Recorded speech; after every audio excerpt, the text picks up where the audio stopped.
When they had sung a hymn, they went out to the Mount of Olives. Then Jesus told them, "This very night you will all fall away on account of me, for it is written, 'I will strike the shepherd, and the sheep of the flock will be scattered.'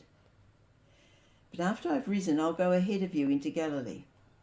Peter replied, "Even if all fall away on your account of you, I never will."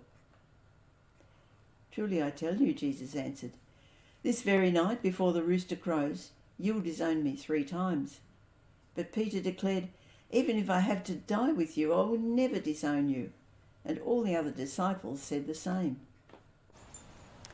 So session 2 of Jesus' last week. These few verses are very powerful. The disciples must have been reeling after the Passover that they just celebrated. And Jesus knew that his time of trial was about to come. Judas, one of the chosen, had already gone to do what he was going to do. So Jesus, in the midst of this turmoil, he knows what's going to happen. And instead of loyal and steadfast friends who support him, he knows that he's going to be deserted. The disciples were all well-meaning.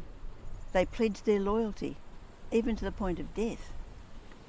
Peter thought Jesus was totally misjudging him when he told him that he would deny him. But noble sentiments were not enough. When the time came, those close friends all deserted Jesus. Peter at least did follow, but when the crunch came, he denied that he ever knew Jesus. We don't know how we're going to act in any given situation. No matter how good our feelings or how wonderful our intentions, we can easily find ourselves tested beyond what we can take in our own strength.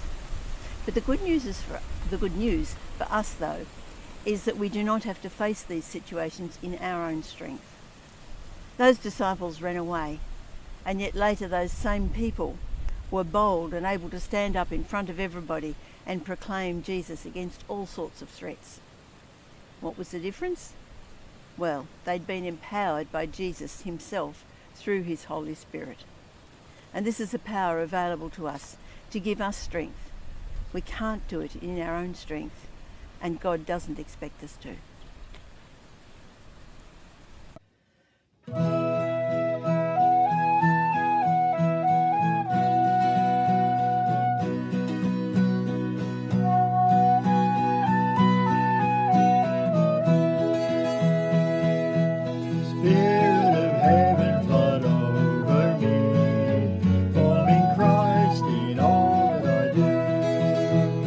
Turn every single